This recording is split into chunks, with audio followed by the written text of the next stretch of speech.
Freedom is the right of all sentient beings.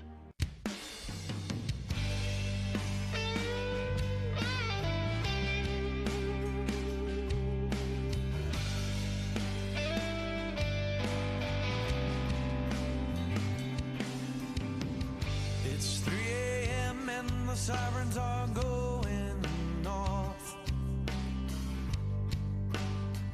Another rocket attack. I've got my boots and got my ammo in my 50-pound sack.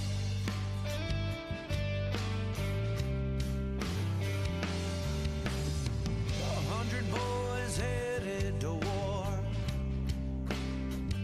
in this world unknown.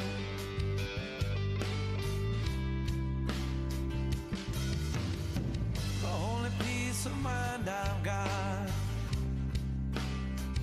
are these letters from home.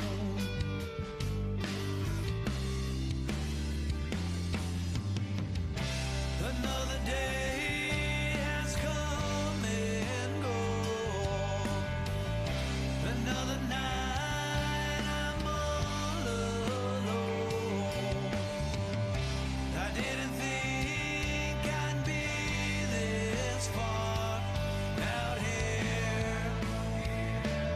Out here in Kandahar.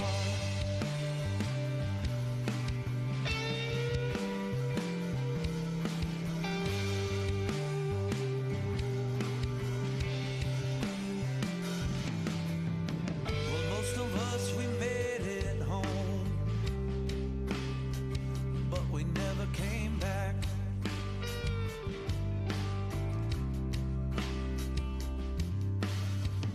When we close our eyes at night, we hear a rocket attack.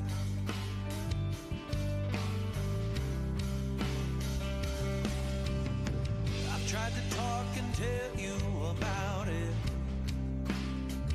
but it ain't the same.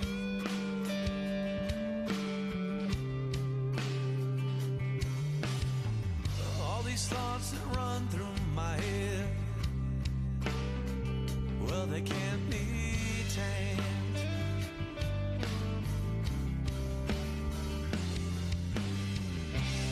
Another day has come and gone. Another night I'm all alone. I didn't think I'd be this far out here.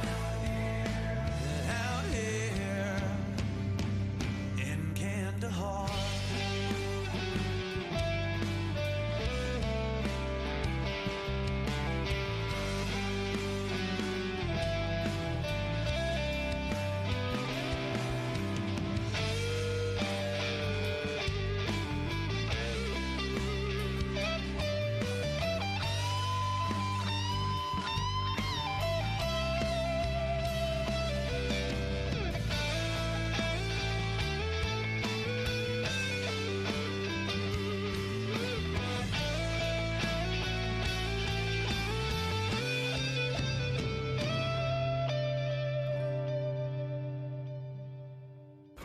Another day has come and gone.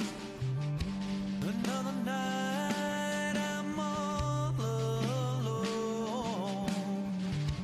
I didn't think I'd be this far out here. We ain't far from Kandahar.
is a public service announcement from C.T. Fletcher. I will not contribute to the pussification of a nation. Get your punk ass out there and work for it, motherfucker. Let's roll.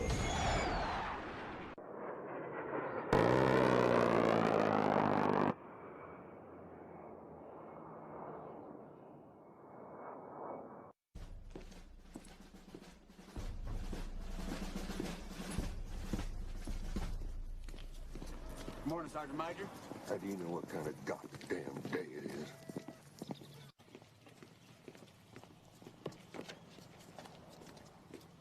Beautiful morning, Sergeant Major. Are you a fucking weatherman now? You're listening to Sergeant's Time on WTF Nation Radio. WTF Nation Radio. U.S. Army WTF moment. In the gunner seat, I have Spanky. Battling CO. Man, it's just one of those days today. I'm actually, I'm feeling kind of froggy today because there's some things that was brought to my attention that kind of has me pissed off. Well, actually, it doesn't kind of have me pissed off. It does have me pissed off. Right now that... Shocker. Yeah, whoa. You make it sound like I'm always pissed off. I'm not always pissed off. Don't get me wrong. There are some Not times... always. Yeah, there are some times where I'm always, I could be in a good mood. Right before we came on air, I was going to the bathroom and I slipped and almost busted my ass, and Baby Eyes kind of laughed at me. So when Spanky got on air and she was like, why are you laughing? And she can hear the kid in the background giggling and me because he laughed at me as I was slipping. Old man. I think he was waiting for me to like bust a hip or something like that. I don't know where he gets a sense of humor from. At any rate, No clue. yeah, really. Okay, look, real quick, I just want to cover something real fast that is out there right now, and there's some updates. I know we're going to have a message from the Army to post in a second. However, real quick, I just want everybody to get caught up on what's been going on Fort Hood. As you guys already know, there is a soldier that's been missing on Fort Hood for some time. And so now I got a message from 3 Corps and Fort Hood about the missing soldier, Vanessa Guillen. And so this is from 3rd Cavalry Regiment. So I'm going to read this off right quick. So 3rd Cavalry Regiment troopers conducted their searches for PFC Vanessa Guillen 17 through 18 June in the training area near the regiment area of operations. The search then expanded to the north and east side of the training area. The soldiers from Aries Troop Pioneer Squadron and 3rd Cavalry Regiment conducted the searches along with soldiers from the 74th Multi-Bridge Reconnaissance Company, the 62nd Engineer Battalion, and the 36th Engineer Brigade. Previous searches included the 3rd CR buildings, barracks, fields, training areas, lakes, and trails all over Fort Hood, Texas. Quote, the 3rd Cavalry Regiment continues to aggressively search for PFC Vanessa Guillen, and we will not stop until we find her, said 3rd Cavalry Regiment Commander Colonel Ralph Overland. Quote, our number one mission is to find PFC Vanessa Guillen, and I'm laser focused on that. We are working with CID and law enforcement, and we will not stop, unquote. Guillen was last seen April 22nd between 11:30 and 12:30 p.m. in the parking lot of a regimental engineer squadron headquarters. 3rd Cavalry Regiment has not been seen or heard from since that date. In the days, weeks, and months that follow since Guillen disappeared, Lieutenant Colonel Edward Gavin, Pioneer Squadron Commander, said Tomahawk Troop, where Guillen was assigned to, Pioneer Squadron, 3rd Cavalry Regiment, have participated with the CID investigation and local and federal law enforcement agencies to find Guillen. Quote, Tomahawk Troop, Pioneer Squadron, and 3rd Cavalry Regiment have led hundreds of hours of searches through buildings, barracks, fields, training areas, lakes, and trails all over Fort Hood, Texas, Gavin said. In true cavalry spirit, we have sought to develop a situation by action, not leaving a chance that Guillen may be on post. It breaks my heart for her family and so many unanswered questions, but also for this troop, who have many of the same questions and are still searching for evidence of her whereabouts. Unquote. Troopers from all squadrons across the regiment have been aggressively participating in the effort to find Guillen because they are dedicated to their mission and will not leave a comrade behind, he said. I have participated in the search operations for PFC Guillen for every trooper out there and has given maximum effort, said a Pioneer Squadron trooper. It is frustrating that we haven't found any clues or anything to help, and is reassuring to be part of the search operations because it makes me feel like if anything happens to you, there's people in our organization that actually care. Since Guillen's disappearance, April 22nd, the regiment has been conducting extensive ongoing searches and continues to search every day. Quote, no one really understands how much we are searching. I hope we can find her, and as much as I know America has faith in us to protect this country and to fight for our nation, I feel that we should also have faith in us to know that we are doing everything possible to find her, said Sergeant First Class Ashley Ibata. Our thoughts and prayers remain with PFC Guillen and her family as we continue to search. Our duty and commitment to PFC Guillen and her family, friends, and will not stop until we find her, Overland said. Fort Hood CID agents continue to conduct interviews and follow up on all credible investigative leads. We encourage anyone to include Fort Hood to include U.S. Army WTF moments who may have any information, no matter how minor, that it could help in the safe return of Guillen to call CID agents at 254-495-7767. 254-495-7767. And share that information with them, said Tom Rhinelander, Fort Hood Director of Public Affairs. Now look, this is what's going on right now. That's we just literally got that update from the organization. So I would ask everyone right now to stop posting shit on social media if you're not involved or know anything about what is happening on Fort Hood. Unless you've heard it from Fort Hood or seen it read on a statement or have it been, I read a statement verbatim from Fort Hood, I suggest you shut your fucking mouth and stop spreading rumors. To the point where the rumors even got to Guillen's sister. They're out of hand. They are out of fucking control. I suggest to anybody to shut your holes. Hey, what's up, Bailey? And not fucking and not even get engaged in it. Hear the information from credible sources, and then you'll be good to go. It's too fucking easy. So when I see a screenshot sent to me, and in the inbox, and in my inbox, and in my personal DMs, hey, look, everybody knows who I am now, everybody knows what I do, and everybody knows who Spanky does and all that stuff. We get it. We want to find PFC Guillen también as well. So do not sit there and start spreading something about what you heard and what you've not heard. That's not your lane. Do we have any information from U.S. Army WTF moments? We do not. We are waiting for credible law enforcement agencies at CID, the FBI, and Fort Hood to give us that information so we could relay it to you. We're doing them Go ahead. Oh, no, I think the biggest thing with this update that 3 Corps put out today, they put pictures out there, and a lot of people are acting like, oh, this is brand new. Like, these soldiers, her unit, and units on Fort Hood have not, it's not like this is the first day they've been out there searching. Right. This is just the first time they released pictures of soldiers out there searching.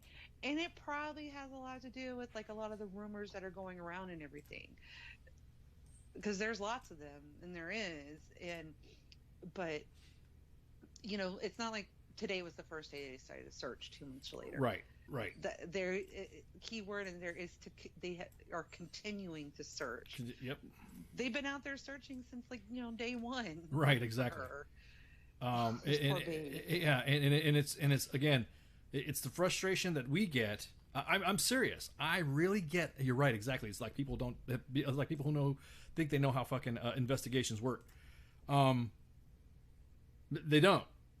I mean, I've worked around law enforcement, and I've worked with law enforcement as a first sergeant, and I tell you what, I have law enforcement friends, and just like they don't tell me how to be a fucking first sergeant or sergeant major or how to operate in the Army, I don't tell them how to do their shit. Right, I'm sure like CID and investigators are not going to post their every update, everything they're doing on Facebook for the entire public to know. They will not. Exactly what they're doing. They will not. Well, I mean, because a lot of it, that's part of the investigation. Sarcastically. Right, and today I interviewed someone. Right, exactly. Everybody on Facebook needs God, to know, I know everything. So they know we're doing our fucking job. Yeah, and then what I don't like is when they say, "Oh, well, you know what I heard. Well, you know what I heard. Well, you know what I heard." There was somebody that freaking wrote somebody, and I'll say it right now. There was somebody that said something on Twitter. And that's the information that got to Guillen's sister. And I saw somebody send that to me. And I mean, of course, there's nothing wrong with sending to somebody who can get, but we have to vet information as well. We just don't broadcast the shit out and say, okay, here we go, yeah, let's do it. No way, it will be, it's not genuine to the fucking investigation, and it would not be good at all to how we work.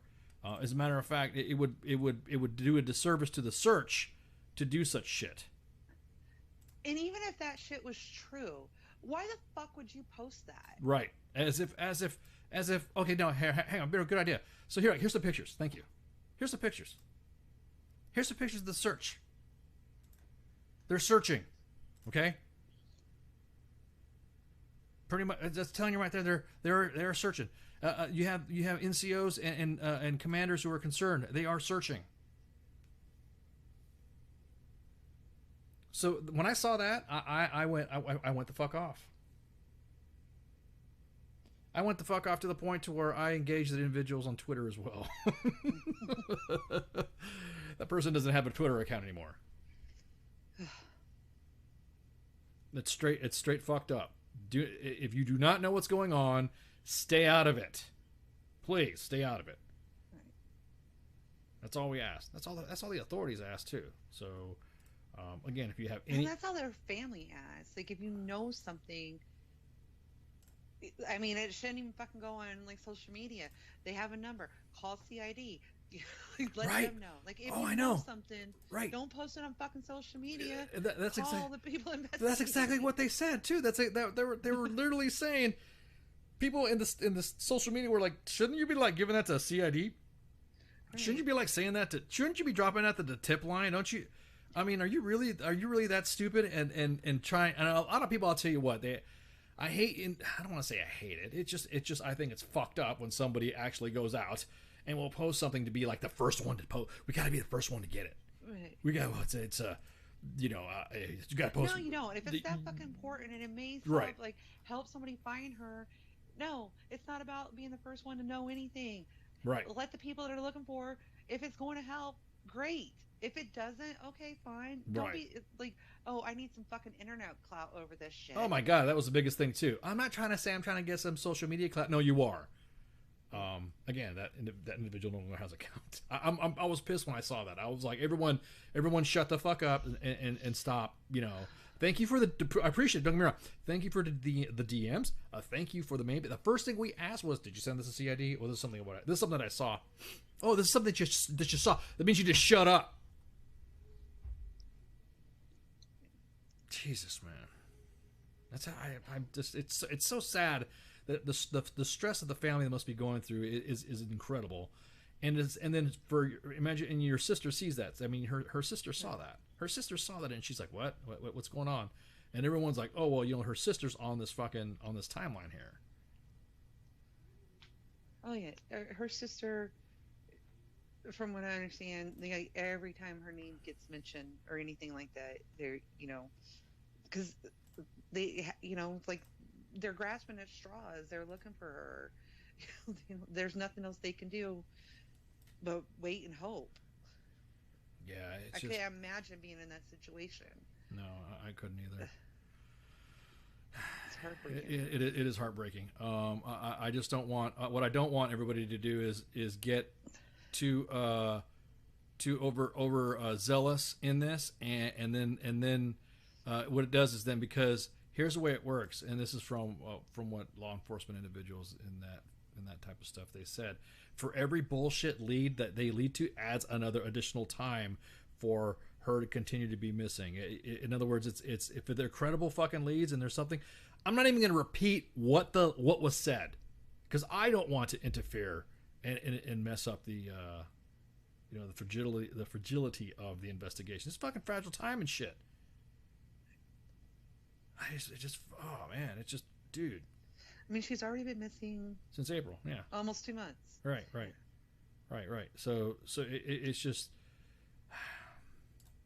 it's just really frustrating, because I saw the interaction that her sister, and I'm just like, oh my god, it's fucking crushing. It's crushing to see some shit like that. So at any rate, in the event that you have any fucking information, call CID. We'd be more than happy to provide that information. If you, I tell you what, if you have that information, don't even we told you the number. Go on to the Fort Hood and 3 Corps Facebook page, grab all the deets from there. Go to the CID tip line. It's all there as well on their website. It's all there waiting, ready to go for you. Exactly. Too easy to find.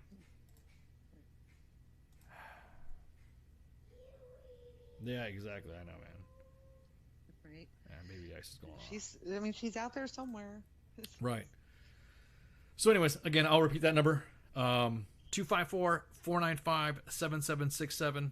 254-495-7767 to call CID. And then you can drop their, but God, at least have some fucking information. Don't, well, I heard that. Because then it'll get stupid about it. Anyways, so. No, I heard. If you see something, say something. Right. Right, yeah, exactly. Dude, it literally is frustrating. I mean, I rack my brain out. My hair's falling out even more at a more expeditionally rate and getting more gray reading this shit because I was when you sent me that shit and then it had to have been like at the same time somebody must have been like let's mess with Ken today and decided. I saw that PM and then I saw other PMs on that and I'm like, you got to be kidding me. And then the main page was like, what the hell's going on with this fucking this Facebook thread? It's just like this disinformation shit that we're being radar we're talking about. It's just, God, man, it's just knock it off, kids.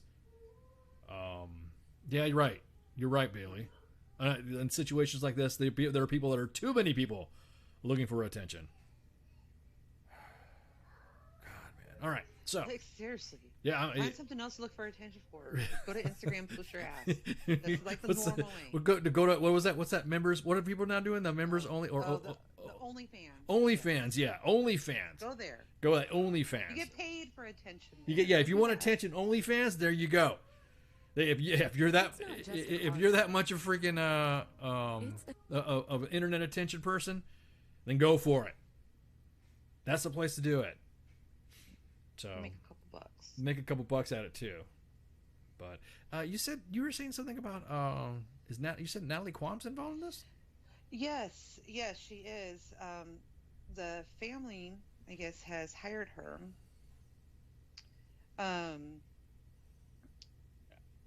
The story, this is from one of the local news outlets here. Right. As a search for a missing Fort Hood soldier, Vanessa Guillen continues, calls for an independent investigation continue to grow. Guillen was last seen April 22nd. They are now represented by attorney Natalie. I can't say Natalie's last name. Quam. There you go. Quam Yep. says her job is to get answers for the family and continue their push for transparency. I have my eye on getting the Office of the Inspector General involved to pursue and look into what has been done because of their familiarity with protocol, she said. Earlier Wednesday, Congressman Vicente Gonzalez released a statement about Guillen's disappearance. The question everyone is asking is, where is Vanessa Guillen? It is unacceptable that a young soldier simply disappears from a military base and is unaccounted for this amount of time. I agree with Congresswoman Garcia. There should be an independent federal investigation to the matter. We need to get to the bottom of what happened and find Miss Guillen, Gonzalez said in a statement. Texas EquiSearch founder Tim Miller was also involved in Central Texas Wednesday. Via phone, Miller told KWTX he was meeting with officials on Fort Hood about her disappearance. In recent days, her story has gained national attention. If it's happened on the military base, it could happen anywhere. We need to know what failed, what safeguards failed, where the security was breached, because this can't happen again, Quam said. Army officials said more than 150 people have been interviewed, and multiple agencies, including the FBI, Belton PD, and Texas DPS, are helping in the search.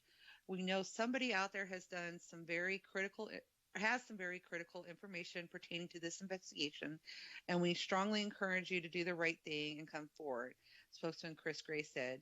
Do it for Vanessa and do it for her family, friends, and fellow soldiers. As far as the allegation that Guillen was a victim of sexual assault, officials say at this point investigators have no credible information or report that Guillen was sexually assaulted. But Quam says that doesn't tell the story. It's a norm that victims don't report sexual harassment and assault when it happens because they are afraid of retaliation. God forbid this is an example of that, she said. Quam says she, along with the Guillen family and Congresswoman Garcia, will meet with Fort Hood officials on Tuesday. I did look for an update for that. only update I did find is that they are opening an investigation, with the claims that she was sexually harassed, because usually it has to be the victim that starts the process in the sharp thing. And that's the next portion of the story. Go ahead, continue. Go ahead. Right. Well, and that they are opening an investigation into that, because the only thing it's all based on what she told her mother. Right. And she didn't. Correct. Yeah. And so, Commander's investigation. This is from Task and Purpose. Okay. Stated that Commander's investigation of Fort Hood is examining allegations that the Army PFC Vanessa Guillen experienced sexual harassment in the ranks before she went missing. So Colonel Rock Overland, the individual that I quoted earlier in the third corps statement, commander of the 3rd CR, has appointed a team overseen by a senior investigating officer to conduct an AR-15-6 investigation into the allegations, according to the Fort Hood press release.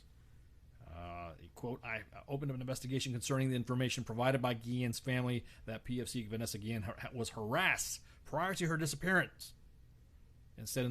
Overland said in the release, and I take allegations of sexual harassment very seriously, and we are conducting a thorough investigation. We've already discussed the details of the article. Continues to go over, her being missing since April 22nd. The Army is now offering $25,000 a reward for information regarding the Fort Hood missing soldier. Colonel Chris Gray, a spokesman for U.S. Army CID, told Task and Purpose that they're not aware of any report of sexual harassment by PFC Guillen or any other soldier on her behalf. However, CID is looking into all possibilities and has not ruled anything out. Usually, in an investigation for missing persons, nothing's ruled out, and that's common. That's a common sense type of thing. All leads will be followed and all that. If I'm ever missing, I would know that. How do I say this? I would know that the actions that the unit is taking, I'd feel comfortable. You know what I mean? It's kind of hard to say something like that, but it's good to know that someone is missing and the unit is looking for somebody. You know what I mean? But yeah, it's just one of those things to freaking, it's not a, I don't know. It's hard to fucking say. You know what I mean? It's just hard to fucking say in this situation. I'm still emotional about the about the pictures. You know what I mean? About the screenshots that I got of all the messages, and then individuals looking at me, all side, and they give me the side eye because I told them that, hey, is this fucking rumor? Where the fuck are you getting it? Where are you getting this in? Well, this is what I heard. I hate that shit. Right. Like, who did you hear it from? Right. Where did they? Where did they hear it from? Like, those are Right. Yeah. So. And yeah, she's not the only one missing. Cause brought that up. Gregory Morales, he's been missing since last summer. Yep. Just up and disappeared too. Right. And with at least like his is a little, like, if I remember the details correctly, his is a little different.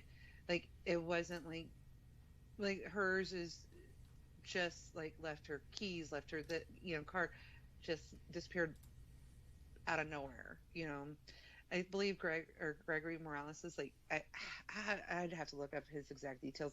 His didn't seem like a typical AWOL either. That's why he's more considered missing and not AWOL. Mm-hmm. So but like I said, it's the details are fuzzy because it's been since last summer. But I do remember. Yeah, he was missing that case too. Yeah, he was missing this thing. AWOL. Yeah, because this thing came up on a story with his situation.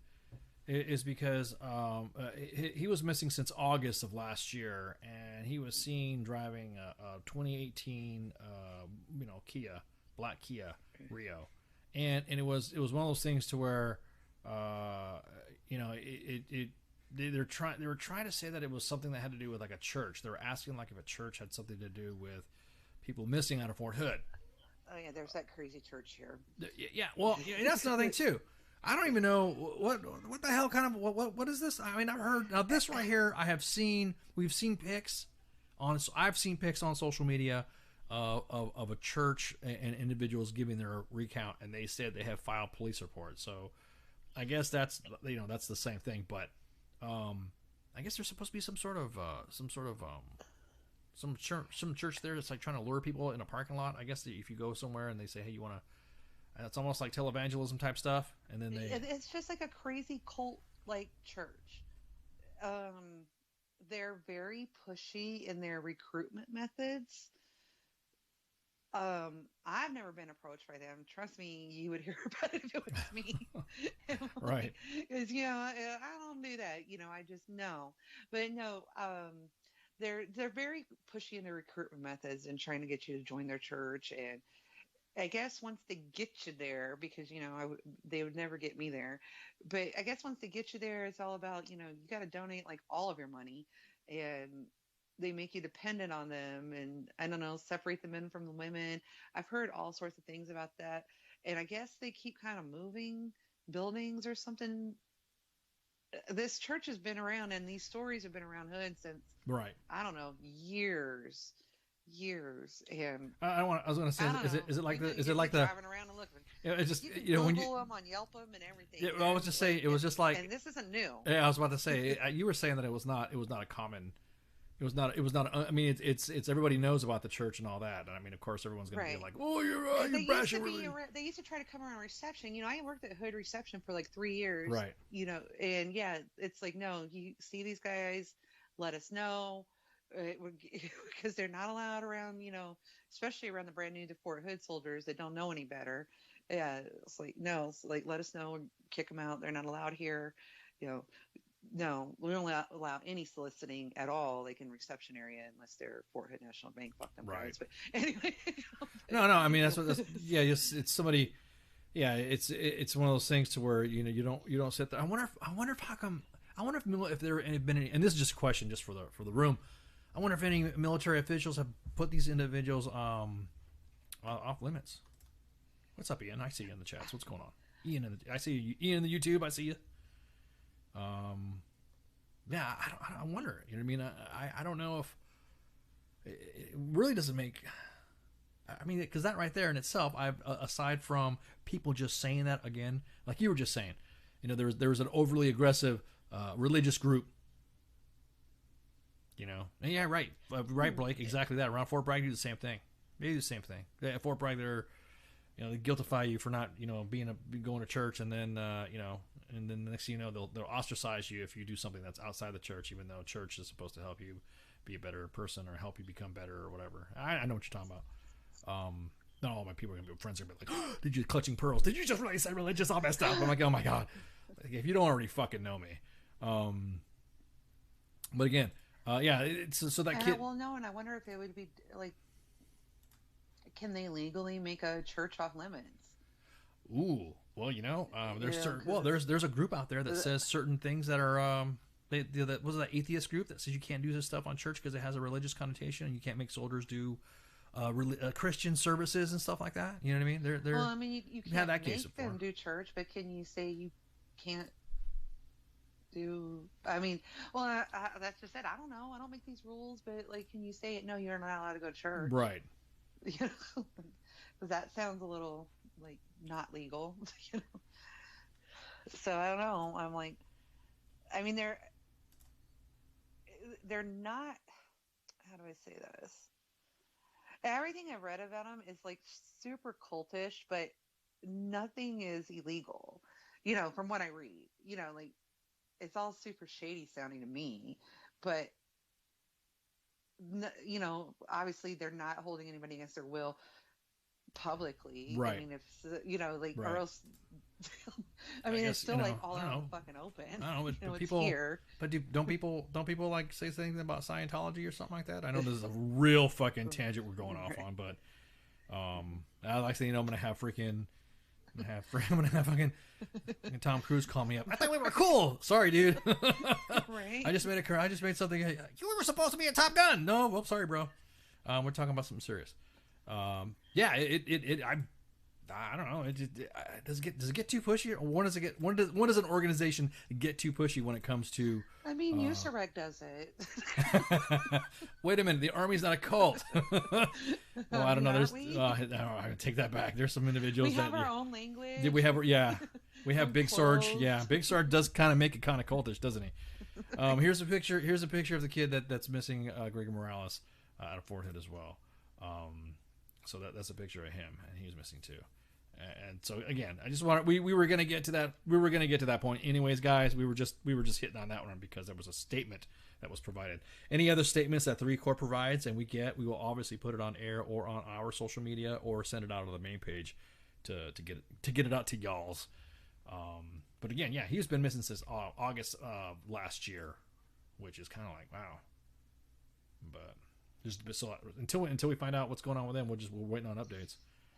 Right, and he was like within weeks of his ETS, if I remember right, too. Right there, yeah, he had his story was like he's been like, and that's another thing too. It's I don't know if you I don't know, it's a disappearance. I mean, I can't even go into the analysis of it. It's a disappearance, right. Unless and I don't. Just like I said, there was just a lot of things. I was like, doesn't sound like a AWOL, because soldiers go AWOL.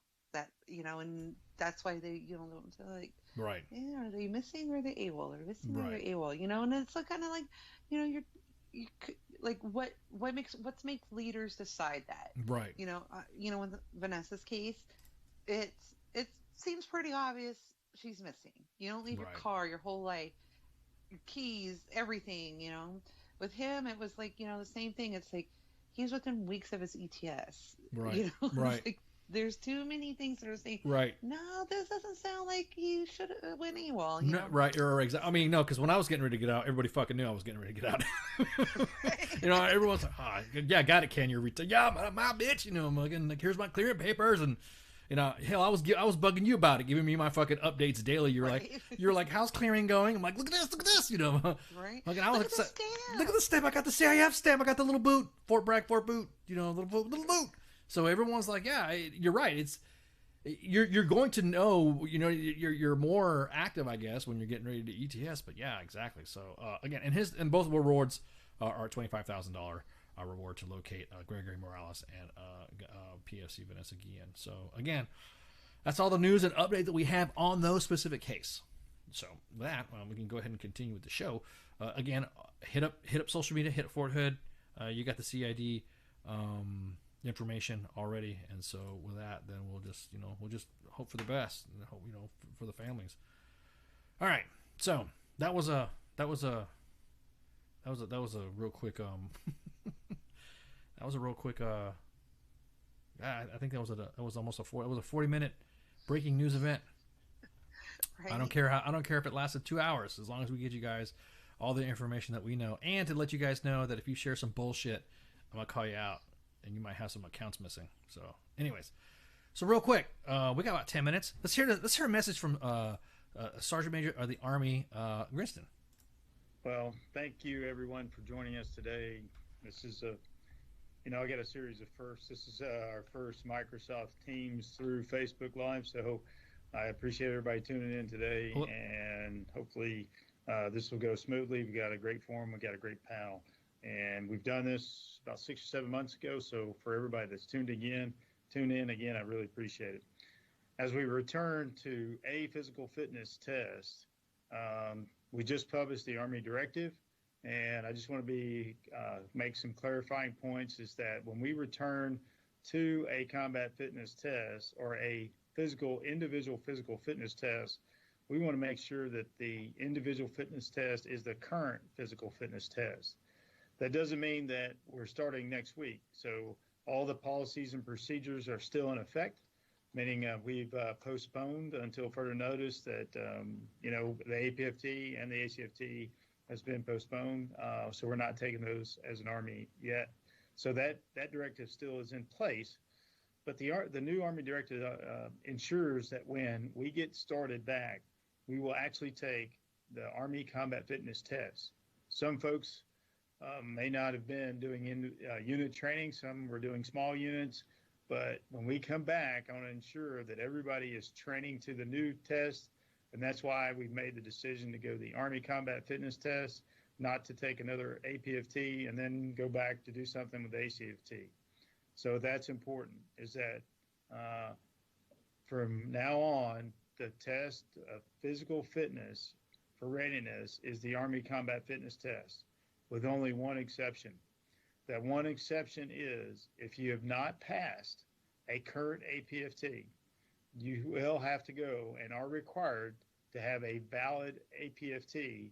And then once you have a valid APFT score, that score will last until March 22. So there was some confusion on the March 22 date. That date means that I have taken my APFT, that's it, and then that will carry me out to March 22 unless we, implement another change. But right now, APFT will last till March 22, but you have to take the Army Combat Fitness Test in October or when your unit says it's deemed necessary to start those in. So what that means is you're required to take an individual fitness test, and that test will be the Army Combat Fitness Test. We've made one minor change, and it's 2.0. So the Army Combat Fitness Test 2.0 signifies that this is just a change. It's an evolving. It's going to be the future. And we may have another version of this as we go forward. And that's why we have the flexibility in the plan to look at this over time. But it's very important that we all take it and understand that this is ACFT 2.0. And what that means is one minor change is that you will be required to attempt a leg tuck. If you can't do a leg tuck, in order to pass, you could do a plank for 2 minutes. And this is a temporary event to build those core muscles and to get you to do the leg tuck. And we've already talked about the passing score for the APFT. So you're kind of, this is it. If your unit doesn't take another APF individual test before October, you will no longer take another APFT. It's good news. I think it's good news for me. I'm ready to move on. And lastly, I know we've got a lot of great soldiers out there doing great things, but I do want to have a shout out to Sergeant Amanda Hunt out at Fort Sill for her Wednesday workout videos and all the soldiers helping soldiers to succeed in the Army Combat Fitness Test. I want to say thank you for all that you do. There we go. Did you hear that, Big Sarge? Did you hear the behoovness and caveat from all of that behoovness? I just want to piggyback off and piggyback on and dunk over what everyone's been saying and what the SMA has said. Once you take That's a lot of words. Once you take a PT test, well, yeah, exactly. Once you take an APFT and it's done, you won't have to take an APFT until fucking March of 2022. Damn. What the hell's up with that, Spiky? How come we didn't get that shit when we were in? I'm feeling attacked. I'm unwell about it. Like, exactly. I had to do this I don't know, it seemed like every 2 months. Right. Because somebody's slide was not updated. It's like, yeah, well, your PT. I lost a card. Yeah, you're right. Or they would say you need PTMS didn't update. Right, exactly. You need to take an APFT. No, I literally just took it. Well, technically, by the time these slides are due, you have to take another one. So you're like some units are taking APFTs every 6 fucking weeks because some QTB or SATB slide needs to be updated for the big training brief to the sergeant major. You know what? It's awesome because now what's also been lifted is the fact that once that APFT happens, height and weight. APFT is no longer required for the for records, so you don't have to worry about your records getting updated for your APFT. Once you think about that, you have to worry about evals. What are INSWERs? We got a 2-year PT test. I mean, it's not like tests were hard. I mean, that's like the easiest day of PT. It's just such a pain in the ass because you got to get there so early. You got to do this. It's like, fuck. It's just a fucking event. It's like, can I just, like, if you was just like, oh, come in, do 2 minutes of push-ups, 2 minutes of sit-ups, and run 2 miles, that literally should take 30 minutes tops. That turns into like a 3-hour fucking event. It would be no big deal. I'm so glad I don't have to do this CFT thing that's going to take half a fucking day. Right. But anyway. Yeah. But what I like though is that now here's the thing. What sucks is that there's going to be so many units, and we've already got it ready. The bosses, the staff, the head shed. They were already discussing the fact that if we have time, somebody's saying, we're going to do a screenshot madness. Wait, hang on. There are already first sergeants out that are telling their soldiers that, hey, I don't give a shit. You're gonna take an APFT if you're trying to you know what I mean? So we already have the behoovosphere ready to light up. Gonna happen. Yeah, and what's funny is that they are actually discussing names being dropped. So it'll be like the name of a unit. So it will be, just for an example, a unit out of the 82nd, a unit out of USASOC, or whoever decides to do all this shit, and they try to do it within that window. There's going to be a unit bust out. So that way everybody knows that you're not, because we can already tell throughout this fucking COVID drama, throughout this COVID guidance. That's what I was going to say. You know, you just had all these people not doing PT as a unit, and they're going to have no way to measure it. Right. Because they just took one before COVID. Right. I don't even want to, and these are the same individuals that will then get mad for not following orders. You know what I mean? Like, if soldier didn't tell me, I'm gonna bust a soldier and put him on his he doesn't follow instructions and all sorts of shit. Dude, you're trying to do it in illegal. So illegal APFTs, illegal fitness tests will be recorded.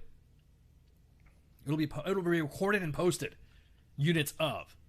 We'll just do it like that. I said fuck it, drop the dime. Do his whole NCO shit. We know who the fuck you are. It's not like we don't know what organization, what company sits in with a first sergeant and sergeant major and brigade sergeant major and division. We all know them. Some of them are in the chats right now. I mean, it's not hard to find out. Right, I can find. Yeah, we got Morgan. Morgan she'll lay out the whole chain of command and the paragraph. Girl. Yeah, Sorry, someone just joined. I had to say hi to her. Oh, Morgan will freaking will bust you out and do your whole standard name line on there. That's how she plans on doing it. Don't piss her off, man. She will light you up. But again, I don't want to make it seem like this is the gotcha game. But this is the serious thing. Like Sergeant Major of the Army said, we got it. Let's get it out and then let's move on. Let's move forward to something else. We will get to that. They're going to say, well, I didn't get that email yet. If you didn't get that email, yeah, oh my God, you know when the Sergeant Major of the Army gets our email, and we blasted everybody on Facebook, it's pretty. I don't want to say it's messed up. Well, it is messed up. It's pretty crazy that a Facebook page is somebody busted out a compliment to Morgan saying that we. Oh wow! Oh shit! Okay, I got one of my bros, one of my classmates. One of my classmates said, "If you get my battalion, bust them out." There you go. Roger that, brother. I got it. I got you, man. Okay, so I already got CSM approval. One of my classmates from the academy. Yeah, boy. And he knows how. Well, shit. I mean, we know each other. He knows how I am. Of course, bro. I will let you know before your unit is dimed out before Fort Worth and the world. We want to make sure that the the panel of excellence. I don't want the panel sergeant majors of excellence to come after me. We want to make sure this is set before the panel of sergeant major of excellence experts. Screen PT tests? What are you talking about? Screen PT tests? Well, back at Bragg, exactly. No, actually, we're not going to talk about that. We're going to talk about installations being named right after break, because I have been stirring up social media with Photoshop reproductions of what an installation would look like. The last time I thought you went out there and started rebuilding signs. Everybody said that too. Literally, somebody's like, "No way, is that really such thing as there's really such thing as Fort Gavin?" I'm like, "No, dude, that was just like, where did you see that?" They wanted to have proof. Like they actually called DPW. There's a sign out there that says Fort Gavin. What are you talking about? Don't sign out here. Because we're already talking about the president is now entertaining. Before he said no, hell no, and we were laughing at all the Confederate soldier names. But now the president says, "Hey, you know what? I might change my mind." So stay tuned, and we'll be giving you guys an update. So everyone get some shots. Refill your glasses. Go take a leak. Shots. WTF Nation Radio. WTF Nation Radio. Take it from me, Ice. You can't just float around space not caring about stuff forever. The voice of U.S. Army. WTF Moments. This is WTF Nation Radio. Shit in the bag, Pogue.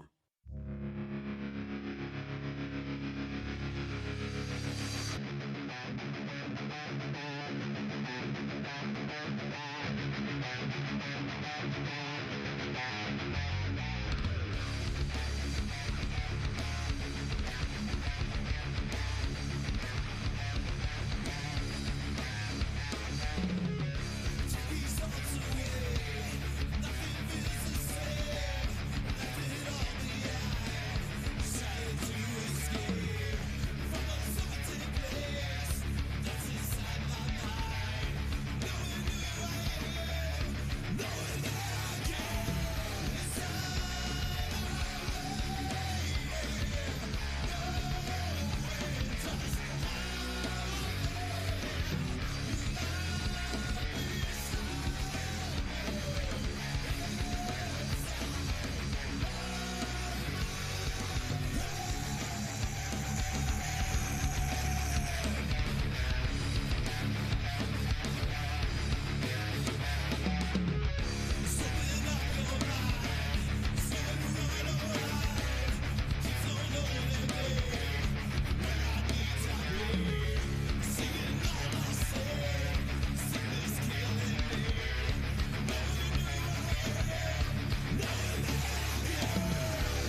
I am here determined to stop this future atrocity. This station is now the ultimate power in the universe.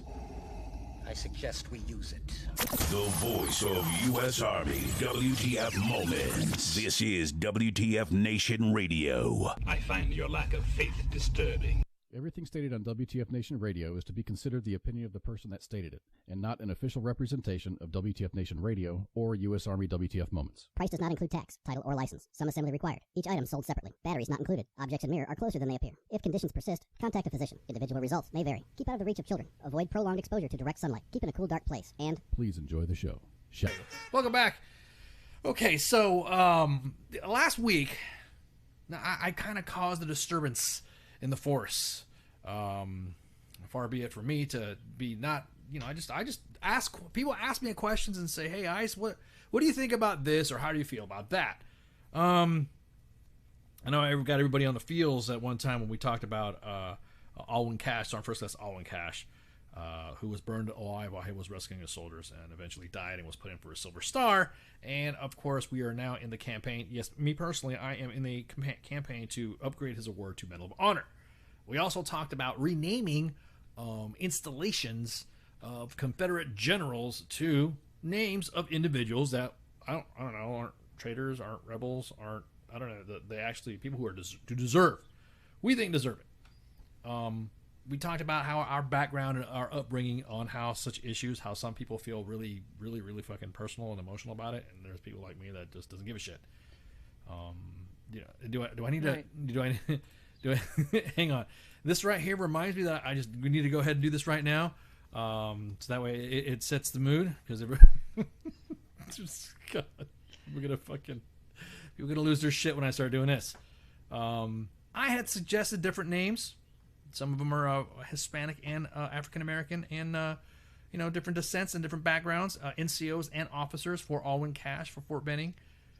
Fort Gavin and Fort Ridgeway for Fort Bragg, Fort Benavides for Fort Hood, and so somebody said, "Hey, Ice, what about the ladies? What about we do have some notable women in our history that were pretty badass," and I'm like, "Oh, give me some names," and I got some names, and I was researching it. I love history. I like going through history and stuff, and I was like, "Oh, wow, some of these are freaking some good fucking.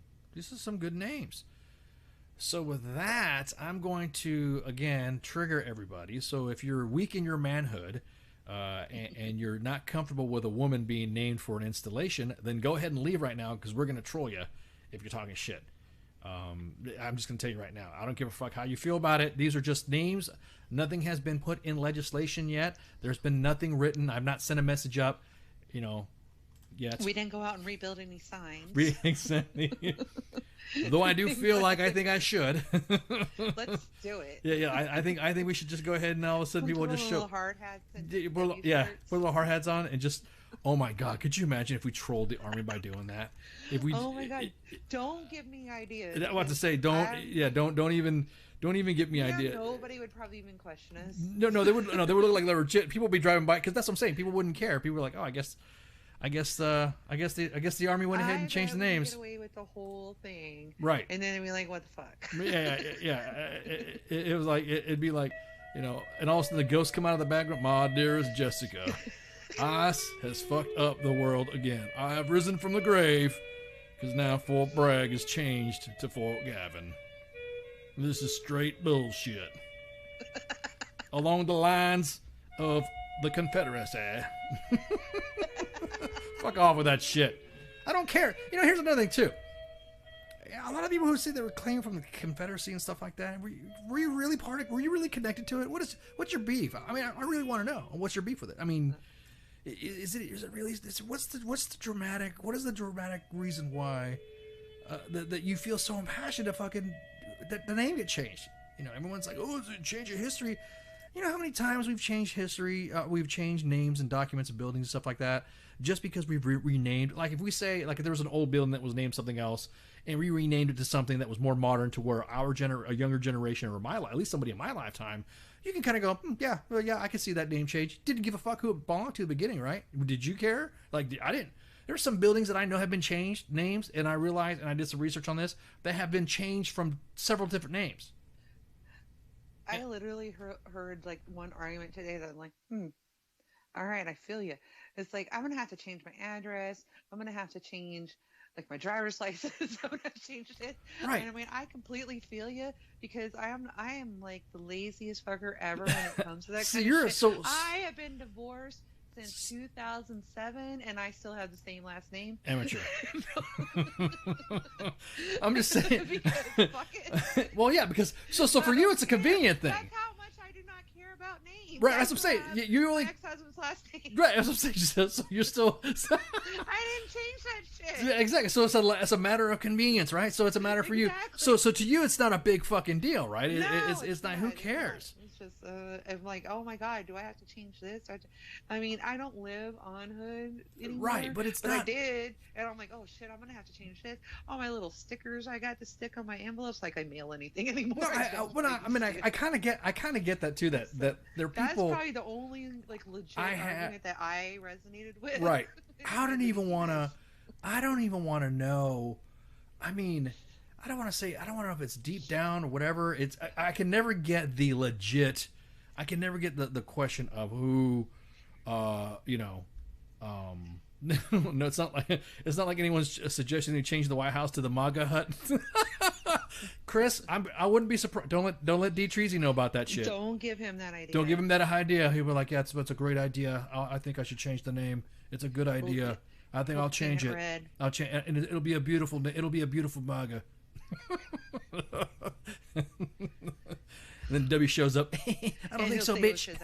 Yeah, exactly. Yeah, and this is my idea. I think it'll be a good thing. I think it'll be good that it's my idea. Anyways, holy shit! When did you get his voice down? I've been practicing. I've been waiting to unleash the Treasy. Thank you, Ice. I appreciate your shit talking and your shit posting, but I'm not going to change the names. Oh my god. Anyways, I'm gonna get us canceled. I'm gonna get us deleted. If the stream goes down. If the stream goes down, do you guys know what happened? Because we're also streaming on Twitter. I got some emojis. Everyone's laughing on Twitter too. I appreciate the emojis and the little hearts and laugh. I appreciate that.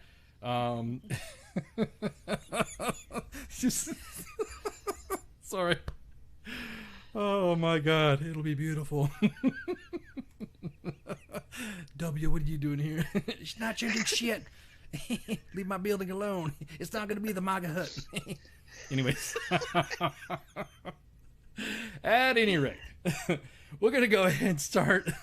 We'll go ahead and start with the names that I have infuriated everybody in the world.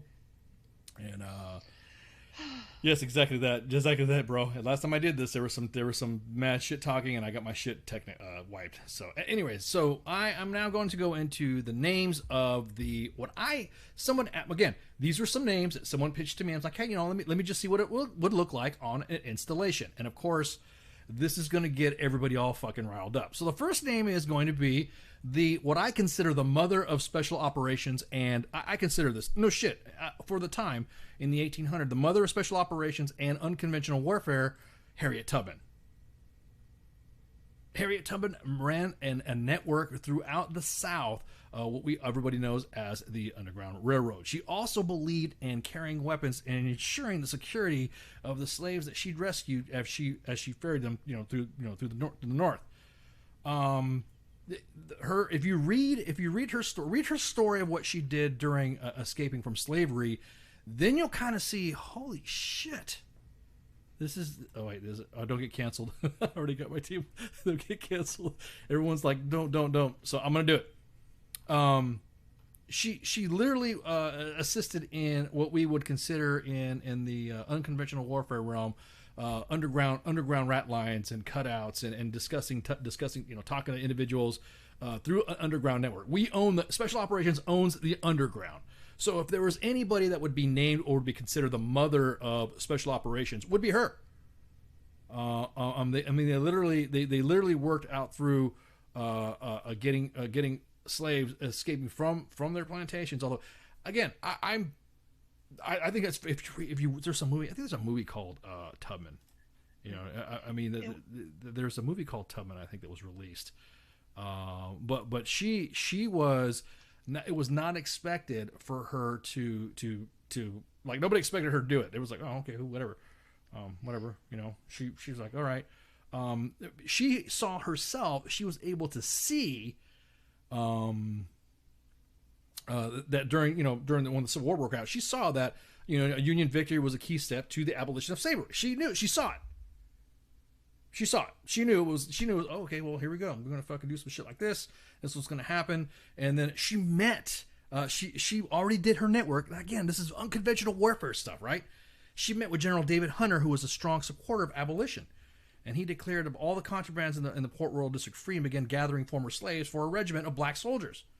So she was kind of like, she was like involved. She was like it would be just like a real fucking, how do I say this? I don't want to say like a super spy, but it's one of those things that you hear about the OSS, the operations in the OSS in World War II, where you had a lot of female operatives with the OSS that had jumped into fucking occupied France. She did this. This was her. Right, and she did all of this at night. At night. In such secrecy. Right. I mean, you want to talk about she with no maps. With no maps. If anything else, she is the mother of unconventional warfare and the original WTF admin, because how we do not. How other admins we keep ourselves in private. We keep ourselves non-disclosed. Nobody knows who all the admins are for the main page. Nobody knows who is operating in the underground network in unconventional warfare. So she was literally the first woman to lead an armed assault. The first woman. She led an assault when Montgomery and his troops conducted an assault of a collection of plantations along the Combahee River. She was an advisor and accompanying the raid. Think about what I just said. She was an advisor on accompanying the raid. How there's nothing on Fort Gavin or Fort Bragg, Fort Bragg. How there was nothing, and exactly that. She invented Land Ave, pretty much, exactly. Right. How there's not an installation building or something like that named for some type of escape and evasion for Harriet Tubman. I'm kind of like, until somebody educated me. I got some people who were helping me out, because I'm like, okay, why do you think this individual should have their post? And a lot of them were women veterans too that were helping me out, or some historians. I'm like, wow, I did not know that. Okay, cool, I appreciate it. So as soon as I read, and I think I got it up on Wikipedia too. You can check it out. She was one of the first women to lead the assault and was advising the raid. Advising the raid. That's what special forces do. That's what security forces assistant brigades do. She's the mother of SOF, the way I see it. You know, and during that raid, she rescued 750 slaves. Everyone even said the newspaper, she did exactly that. I would say she's more like an assaulting sergeant major. That's what she was. You can give her the rank of sergeant major, because she was leading the troops. 750 slaves were rescued in that mission. Everyone was like, "Who the hell was this person?" Her patriotism, newspapers around that area were saying that her patriotism, sagacity, and energy, and the ability, she was praised her recruiting efforts. Most of the newly liberated, she led men. You know, remember this time back in the day, women didn't do anything that had to do with leading anybody in combat. She recruited absolutely not being in charge of men. Right. Well, exactly. Being in charge, or be taken seriously being in charge of men. Right. So I was kind of like, that was Troutman. So when she described by the battle by saying, we saw the lightning and that was the guns, and then we heard the thunder and that was the big guns. And then we heard rain falling and it was the drops of blood flying. And then we came to get to the core and it was dead men. It was the dead men that we reaped. That's what I'm talking about. That's what I'm talking about. For 2 years after that raid, she worked for Union forces and tending to newly liberated states, scouting into Confederate territory. So she was also a scout. Nursing wounded soldiers in Virginia. She made periodic trips to Auburn to visit her family to care for her parents. So think about this. So as she was out there kicking ass and all that, she was also caretaking her parents. Could you imagine going out and being deployed somewhere, or being out in the middle of somewhere, and then you just swing by, visit your mom and dad? Hey, how y'all doing? Y'all doing all right? You guys are good? I can't imagine taking care of my parents now. Oh my God, that would be so much work. Right. No, but this right here, this right here. I mean, I think exactly that. Fort Gordon is McKenna Gate. But again, how she's not I mean, researching it more and getting more involved and all that, and anything that has to do with unconventional warfare, when we're talking about the black ops in Southeast Asia, in Vietnam, or we're talking about some of the unconventional stuff in the Middle East, or some of the in Africa, I love that. I could read that forever. I just like love soaking up that energy and that history, because I'm just like, wow, holy shit.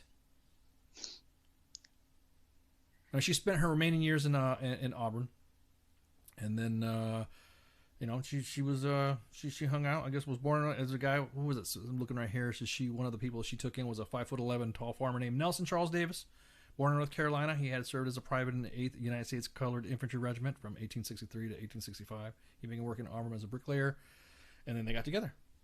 She was 22 years younger than he was, but they were married, but adopted a baby girl, Girlie, and lived together until Nelson died on October 14th, 1888 of tuberculosis. Dude, this is awesome.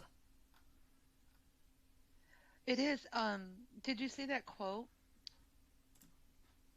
As far as which that quote? She had told her quote, I was a conductor of the Underground Railroad for 8 years, and I can say that what most conductors can't say. I never ran my train off the track and never lost a passenger. Right. I mean, that's kind of sounds like, I'll never leave a fallen comrade. Right. Yeah, exactly. And that's exactly what I thought about when I read that. Right. I'm just thinking, how is she not, so that's one installation, right? That's one installation right now. So you guys ready for more people getting pissed off? I mean, I'm gonna get pissed off. Right? I mean, let's do it. Let's do it. That's what we do. I can just imagine it. I love it. I can just imagine the ghosts right now, the Civil War, the Confederate ghosts right now, going, I can't believe I'm hearing this right now. Us is talking shit about changing the post of Harriet Tubman. I can't believe it. Damn right. I don't give a shit. So that's Harriet Tubman for Fort Gordon, Fort Harriet Tubman, or Fort Tubman, however you want to look at it. I think that would be cool. So the next one, this one right here is Fort Piestewa. If you guys don't know who Lori Piestewa is, she was one of the first casualties of Operation Iraqi Freedom. She was killed right during the assault. So while there were some things going on around the battlefield on March 23rd, 2003, that's where she was killed. She was a member of the Hopi tribe and was the first Native American woman in history to die in combat while serving with the U.S. military, and the first woman to be killed in the Iraq War. So she's from Arizona, Mexican-American descent, and her story is, of course, connected to Jessica Lynch, the capture of Jessica Lynch and her convoy. She was a member of the Army's 507th Maintenance Company, a support unit maintenance of repair personnel. Her company was traveling in a convoy through the desert that was supposed to bypass Nasiriyah in southern Iraq, but during the opening days of the war, but the convoy got lost and ran into an ambush in Nasiriyah. She became under a torrent of fire, and this is what the Army investigation says. She drove at a high speed, evading enemy fire until a rocket-propelled grenade hit her Humvee. The explosion sent her vehicle in the rear disabled tractor-trailer, and Piestewa and Jessica Lynch survived all the crashes with injuries, while 3 other soldiers in the Humvee died. They were taken prisoner with 4 others, and with Piestewa dying of her wounds soon after.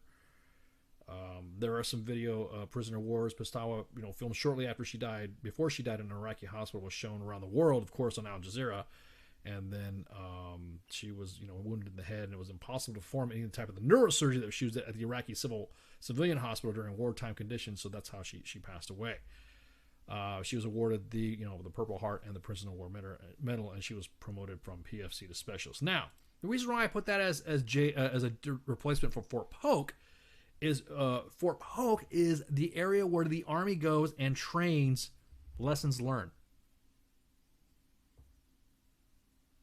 So that means that anytime you go to the field, if you hear somebody they go into the Joint Readiness Training Show, it is the place where units go to get evaluated in specific disciplines of combat. So you have a rotation where a brigade will go and jump in, like the 82nd, or you'll have another unit there from 3rd ID, or you'll have a special operations unit in support of a larger rotation. And they go, and it's basically lessons learned. You go, you do your train up, you do your sticks, your platoon sticks, company sticks, lanes, and then you go through that. Then you go into the box. You go into the box, you do all your events, and then afterwards, it's almost like the OP4. You get a hot wash, you get an AAR, Green Book AAR, and you sit down and say, okay, this is what happened. This is what this. So I felt Fort Piestewa would be a good name for GRTC because of the lessons learned of that convoy. Now, what people don't tell you about that convoy is that the unit was not trained. They were not trained in line nav. The first sergeant was with them, and he got killed too. So there was just a lot. It was a recipe of disaster for what I think was a lack of training for those soldiers going out there. Land nabbing in the desert is a little bit difficult than just land nabbing, around the woods or doing some urban land nav. You have no training association. Right. No training association. Correct. No nothing to go off of. Nothing to go off. Exactly. It's really hard to do. And unless you understand pace counts, you understand vehicle, there's a formula and all that stuff, you really have to know what you're doing. So can I say it's kind of like a little bit, I think more train up would have been able to knock it out than as opposed to what just happened. I mean, it's unfortunate. I mean, it sucks, but it is. But you were in the Army then, and I, and so was I. Like, so much changed in our training. Right. After exactly. Well, I mean, I was there when it happened. I mean, I was in northern Iraq. This shit happened in the south, so they're the same events. So this right here, the way I saw it, I just kind of like, it just. Well, congrats, Vinny. Okay, you're going to possible recruit. All right, senior year this year, SMA 2021 BCT. All right, well, congratulations, welcome. Well, good luck. We hope soon you get you here, man. Awesome. Yeah, exactly. Go ahead and interrogate him, Cos. Cos is getting all neats. So, at any rate, she has had different around her home in Arizona. She has a mountain that was renamed from Squaw Peak to Piestewa Peak. And it was codified in the U.S. Board of Geographic Names in 2008, and the freeway that passes around the mountain has remained in her honor. So she already has, a lot of she has a plaque at White Sands Missile Range and at Fort Bliss, Texas. Again, a lot of the stuff right here is kind of like, all right, this is what I'm talking about. But for training events, for lessons learned, I think her name, this is just me, and this is from a name that was given to me by somebody who asked me to research this, and I thought that would be good. So Fort Piestewa would be for Fort Pope. What do you think? You think it'd be good? I mean, that's pretty good, right? I completely agree, and I think it's, like I said, at JRTC that's fitting. Right, exactly. All right, so the next thing, the next post would be Fort Lee. Fort Lee, everybody knows, it's over in Virginia, and it's where the Women's Army Museum is at, and also home of the Quartermaster Corps, and that right there. That would be we decided to change the name from Fort Lee to actually this was suggested by somebody else. Again, I'm just reading off the names and just looking at the graphic. It's a little bit different when you see them on a post name. You're kind of like, okay, yeah, you can just change them, whatever. But you realize everybody's reaction when they go nuts when they see this stuff, and they're like, oh, what happened? Oh, whatever. So Fort Charity Adams Early. We could call it either Fort Charity Adams or Fort Adams Early. This is named after the first African American woman to be an officer in the WACs, and then was commanding officer of the 1st Battalion of African women to serve overseas during World War II. And she was also the highest African woman in the Army by the completion of the war. She enlisted in the U.S. Army Auxiliary Corps, Women's Auxiliary, the WACs. Was the first African American officer to serve in there while the Army was still segregated. And then she was the first. She was the first commander too. Of course, with the struggle with desegregation in the Army and dealing with racism, everybody knows about that. She was also, what was one of the things that she was reading? I'm trying to find out what her. I think she was a Women Army Auxiliary Corps. I'm trying to see what she was specifically. At the time, while the Army was still, she was placed in a company of fellow African American women, an officer stationed at Fort Des Moines, and was assigned to be the training supervisor at the base headquarters. And in 1944, was reassigned as training center officer, control officer, in charge of improving efficiency and job training. Oh, so she'd be like the equivalent of like a TRADOC, I guess.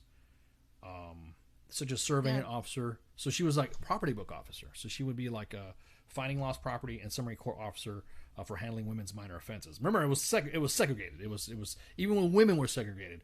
So it was segregation between color and then segregation with gender as well.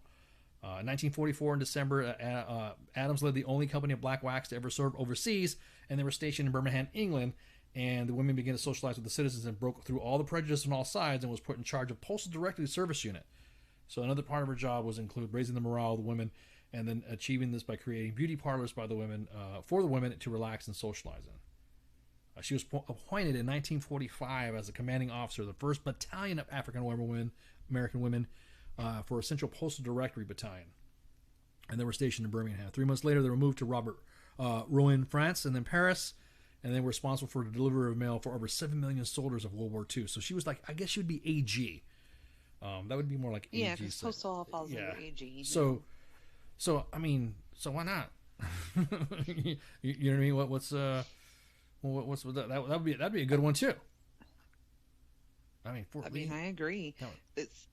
Go ahead. No, I know. I'm just saying I agree. I mean, postal is huge, and it still is. But can you imagine then when that's the only form of communication you have? Well, some of it had to be also had to be read. So, like, if there was something that was redacted, your mail got opened up, yes, and then rewritten. Like, and it was like all the opposites. So you'd write a letter to your family back home, and then you write it and all stuff, and you think you got it. Okay, cool.